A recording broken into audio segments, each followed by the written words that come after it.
An exclusive Q&A session with the International Space Station. For days, you've been sending us questions for the crew that's orbiting the Earth right now.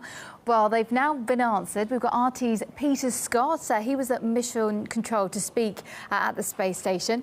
Hello, you're with me just now. Hi. Hello, so Katie. pleased to have you in the studio. It's so exciting talking about space. It's mind-boggling. It's great to be here. I'll never understand it. Yeah, thank you for coming in. Now, tell us, what was this chat about this morning? So I went to the Korolev Mission Control Space Center, where I spoke to Russian cosmonaut Mikhail Kornienko and American astronaut Scott Kelly, who are spending an entire year in space. So it's really quite a mission. But this wasn't any old interview. This was an RT exclusive. And we asked our viewers to write it on social network and on our websites, Facebook and Twitter, to ask their questions. Yep. And this was a fantastic opportunity Isn't for it? everyone. Yeah. And we got some very interesting answers. Unfortunately, our time was limited, so I couldn't ask all the questions I wanted to. So I thought I'd get down to the nitty-gritty of what they're doing on there, and that's, of course, the one-year space mission that they're doing and the 400 experiments they're carrying out there. So perhaps it's not surprising that this next one came from... We have one from our Russian website who was wondering what kind of research you are carrying out up there as part of the Year in Space program. We do research that is exploration-based, research that will look at ways to get us further from low Earth orbit, maybe to Mars someday, for instance. And then we have research that is more based on how to improve life for the people on Earth. So research that affects, Earth-based systems and healthcare and things like that. So obviously a lot of preparation goes into it, and what brave guys as well, and how exciting for them, obviously a lifetime dream. A lot of people want to do it themselves. Now, I know you've been following this mission, you know all about it. You're a bit of an expert yourself now. Well, I'd like to think so, Katie. I mean, let's face it, rocket launches happen all the time these days, but this mission is really something else. So I went to Baikonur and I watched them launch on March the 22nd, which was a spectacle. It really was. But having said that, I have been very close to the mission, and I've been getting into the nitty-gritty and the details.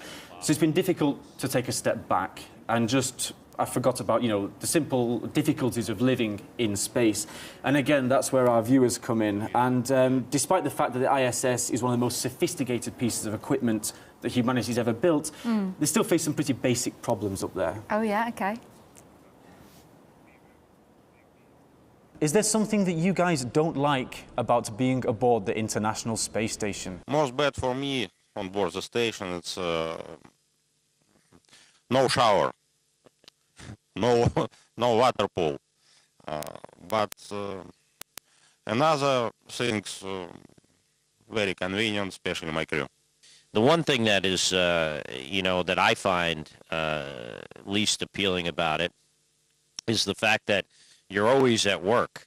So imagine yourself, regardless of what kind of job you had, if you never left. So it always feels like you're working. It always feels like you're on.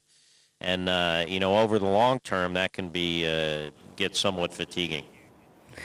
Yeah, I mean, I don't know, it's a small sacrifice, isn't it, to pay? So, OK, so no showers, I'm always at work. Was there anything else that was... I can sympathise with Scott on that point about always being at work. Yeah. Don't complain. Yeah, I mean, was there anything else bugging them? Yeah, I mean, we also found out that some of the problems they face up there aren't too dissimilar to ours down on Earth. And I don't know about you, but we all need a coffee every now and again. Oh, yes, and pretty or 10. soon, yes, they're going to face a bit of a dilemma up there soon. Ooh.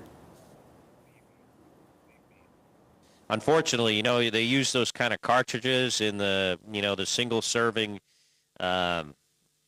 coffee makers that are popular today. Unfortunately, I think right now we only have 15 of them, so we're not in any kind of rush to get through them and use them all up. Now, that would be a problem for me, because I like my caffeine. It keeps me buzzing. But listen, you weren't just talking about coffee and toilets and everything else. What were you talking about? No, I mean, I couldn't let it go if I didn't ask them some more serious questions up there. And many of the users that wrote into us were interested to see if the current tensions between Russia and the West have in any way affected life on the ISS. These are great guys. I wouldn't want to be flying with anyone else. And if our country or, any countries for that matter have any kind of conflict, it shouldn't affect us on board here on the space station. Absolutely agree with Scott. Well, I mean, that's good to hear, isn't it? Yeah, So, yeah, I mean, outer space is not an issue, just coffee. That's all they're going to worry about. Now, listen, I know that you've got another adventure coming up. So Peter Scott is going to do another space adventure in the works. It's called Cosmotrek, isn't it? Can you tell us all about it? Because it sounds pretty exciting. That's right. So RT and Roscosmos, Russia's federal space agency, have been working very closely, and we're going to make a reality documentary series. And I'm going to be taking part in this with some other journalists. I'm so jealous. And I'm really excited. It's a bit daunting, but it's very exciting. So hopefully we're going to find out what it's like to become a real cosmonaut. So we're going to be going through all the medical tests. I'm going to be trying the simulators, the hyperbaric chamber, going to be diving in a spacesuit. So it's going to be really something. That is awesome. I'm so envious right now. What an opportunity. Oh, will you embrace it? Thank you so much for coming to chat to us. Thank you It's for a having really me, cool Katie. topic, and you're really exciting. Thank you. Thank you.